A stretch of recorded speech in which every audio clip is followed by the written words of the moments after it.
Okay, the next person is Chubba Hubbard. What's his name? I forgot McCaffrey about Chubba. is out for the McCaffrey's season. out for the year, man. Yeah, and so now you got Chubba Hubbard manning the backfield for the rest of the season. How you feeling about that? I like Chubba Hubbard. I mean, they're on bye this week, so potential to be a sneaky waiver wire guy. Their offense concerns me. Would you guys agree? Yeah, it's But Chubba Hubbard was pretty good when McCaffrey was out, and their offense sucked. I mean, he was pretty good. He wasn't. I seem to roster him in daily fantasy and never get his good game. I guess he was good for. He was pretty 14, consistent. 16. He was pretty consistently given 10 to 15 points. I was gonna say he's got a good floor moving forward. Yep. And he's a sneaky guy. I mean, because they're on bye this week, not a lot of people are going to be targeting him. So if you miss on Madison and whoever else, might be able to sneak in and get Hubbard. Yeah, Hubbard, I mean, he did decent on the weeks that McCaffrey were out. He got 15, 13. He had some bad weeks, 7, and then 13 again. So his floor is relatively high.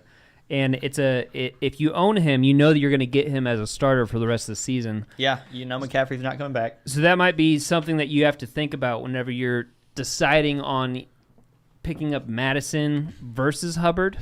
I feel like Madison's ceiling is higher. I would still choose Madison. Yeah. There's easily a chance Madison, you could have him longer than 2 Madison's weeks. just produced. He's given us real results, right? Yeah. Hubbard is the idea of Hubbard is that he has a ceiling that we probably haven't seen yet. And, right.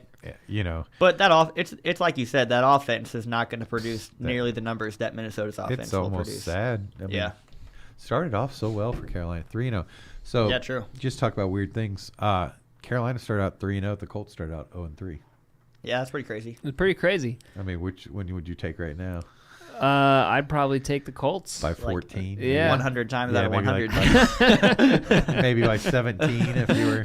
Yeah. Yeah. Which, I mean, while we're talking about Carolina, like how are you guys feeling about Cam Newton after that week? He got benched in the fourth quarter. He didn't look good. He did not look good. I think he looked like last year's if you're Cam playing Newton. maybe in like a super flex league and you're starting 2 quarterbacks, I think there's going to be some matchups where Cam.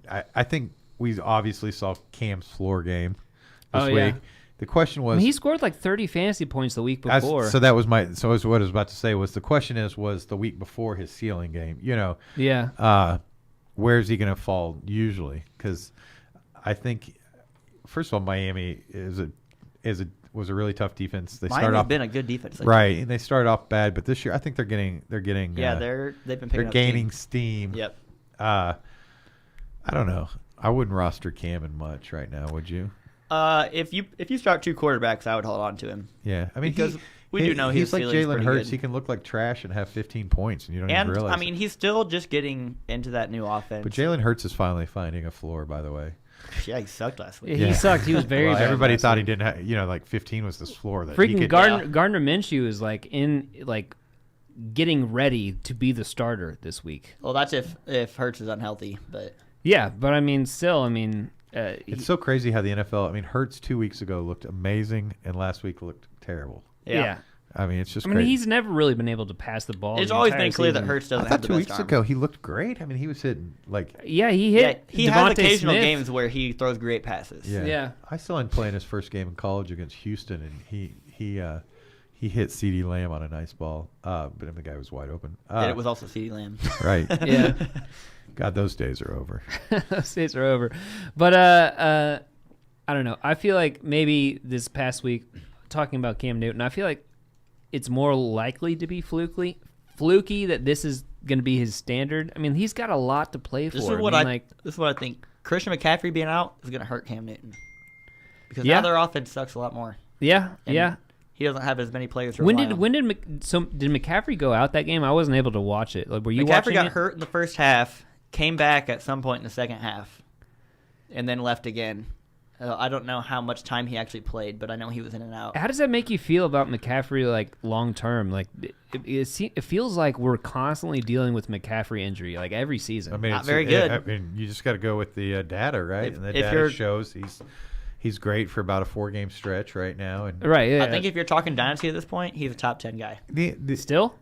Top 10, yeah. Top 5, no. The reality of the NFL is the reality of the NFL. At the beginning of the year, he was clear-cut number 1 dynasty guy. Yeah. And now he's not even top 5. The life cycle for a normal-sized running back in the NFL is very short. Yeah, like 5 years. Yeah, McCaffrey is carrying a lot of weight on a frame not designed to carry as much weight. Yeah. That's what's happening to him. His body's not built to be as big as he is. He's shredded out, cut, muscled up. And that he's getting a lot of muscle. He's getting pulls and tears. That was the only knock on him in the draft. Is like he's kind of small. I don't know if he can hold up in the but NFL. He's huge. Like he's like he's huge compared to us. But yeah, but he I don't know. Not all bodies are designed to keep that. Right. And I just think he is going to deal with muscle pulls and muscle strains because he is a very yoked up 5'8" guy. Yeah. And it's hard to be. No, he's not going to be. More than likely next year, they're not going to keep using him the way they used to. So do you think that we've seen our? I mean, if you're talking, have we seen the best of Christian McCaffrey? Yes. If we were doing a dynasty buy sell low, if you got somebody that wants to give you like a first round draft pick for him, I would take. Right now is not the time to sell McCaffrey in dynasty because everyone's just seeing him go on IR. Right. I mean, everyone's panicking. Right. So wait till the beginning of next year and then sell him. But I would say a high, maybe before the beginning of next year. Right, before week 1. But that's when people will be excited about it. Again. I would say top 3 running back coming out in this year's draft is going to be a better overall dynasty play than McCaffrey moving forward. Yeah. Probably. All right, so let's move on. You would obviously take Najee Harris, right? Yeah, I'd take Harris. You're going to get a Najee Harris. He had a terrible week too, but I mean, I feel like his. I'd take Harris over him. He's young.